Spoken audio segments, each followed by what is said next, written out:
Hello, bourbon fans. The day has finally come. Booker's 2022-01 has finally been released and made it to Missouri, and I found a bottle. So, let's get to it.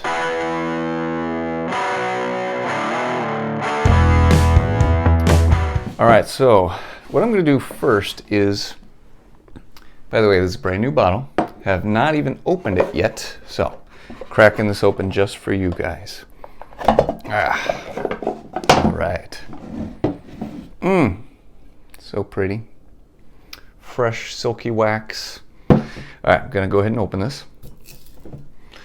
Dun, dun, dun, dun, dun, dun.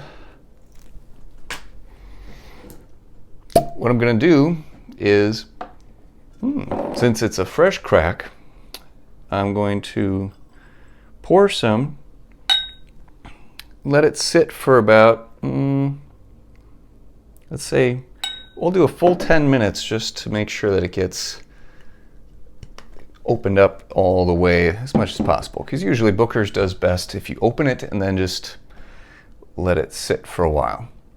I don't know exactly if that's true or if it's just in my head or what, but everybody else that enjoys Booker seems to go along with that thought too. So, we're going to sit here quietly for 10 minutes. Just kidding, just kidding.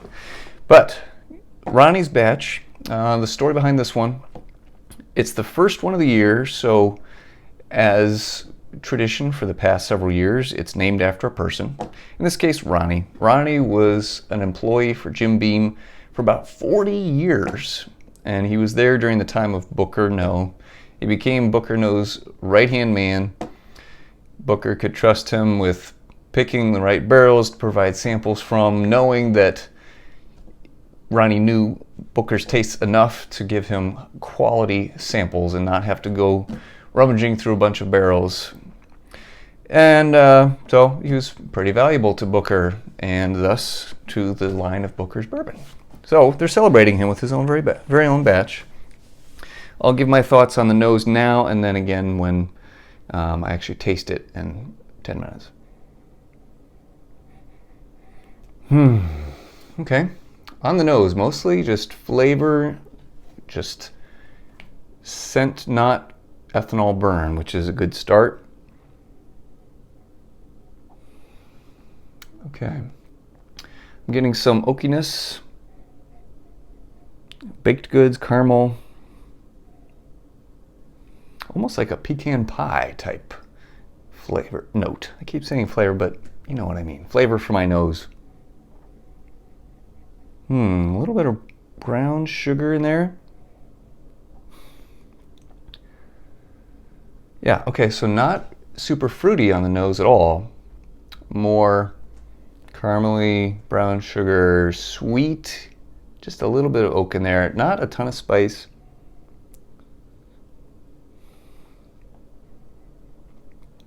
So this reminds me vaguely of Beaten Biscuits batch 2019-04-ish, kind of.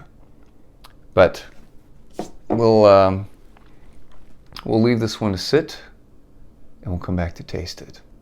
A few minutes later. I'm back and I'm ready to drink this bourbon. So it's had time to open up.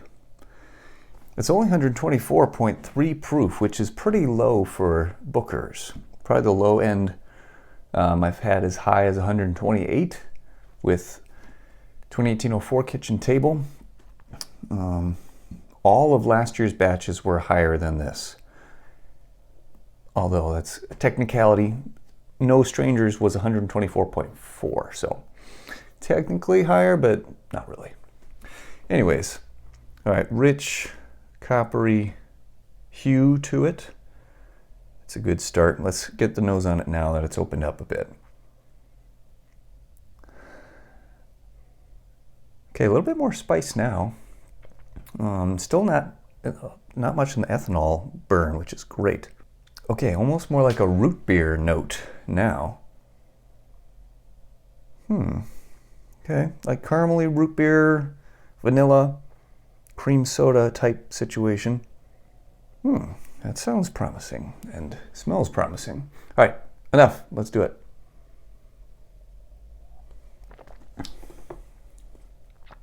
Oh, wow. That's different. It is kind of root beerish on the tongue. I'm trying to process this. Okay, so I'm drinking it neat first. Let me do one more sip like that. Wow.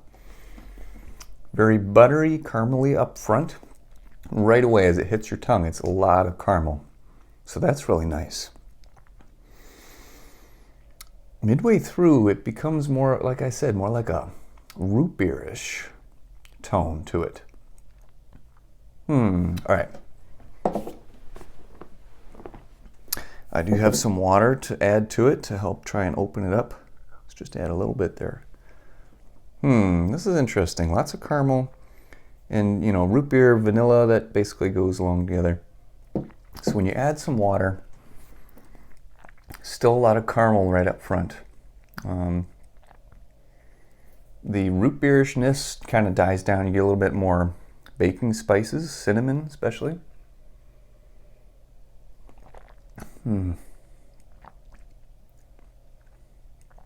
Yeah, definitely some spice there that I didn't notice on the nose. All right. Not super oaky, just a little bit, yeah. Caramel up front and then spice at the end. But there's something that I'm trying to articulate that's really different about this one. Man, I think it's just the transition. It goes from caramel to spice very abruptly. Like definitely some brown sugar at the end. Yeah, okay. Really not much fruit at all. Some oakiness, I guess, but not, I wouldn't drink this and think, oh, that's oaky. Very caramely and spicy. What kind of food or what would I identify that with? Man, I'm not sure. This is an interesting one. I have a feeling, again, this is the very first pour. Historically, when I've had Bookers, it does change over time when it's been open for a little bit. I don't know if that's really a thing that happens or if my perception of it just changes, but when I first had Beaten Biscuits, I didn't love it. Then the further along I got in the bottle, the more butterscotch, the more caramel I got, and I did love it. This has way more spice than that batch does, but very, very caramely up front. So it's really interesting. I definitely think this one is going to change as I try it in the future. So I think letting it sit definitely was helpful, but and maybe adding more water next time. Caramel and spice are the main notes that I'm getting there. So, all right. Not bad for the first batch. We'll see. Guys, it's already May, and we're just now getting Bookers. So, are we really going to get 4 batches this year? Supposedly it was due to a glass shortage that held them up, but unacceptable. Jim Beam, I need 4 batches. Come on, let's not have another 2020 on our hands. So, I don't know that we're going to get 4 batches, but who knows? Maybe they'll crank them out. Anyways, thanks for joining me today. If you see a bottle, pick it up, see what you think. Let me know in the comments if you've had it. What were your thoughts on it? Is it similar to a different batch? Is it very off the beaten path for Bookers? What do you think? And of course, subscribe so that way you stay up to date with all my future videos. Until next time, cheers.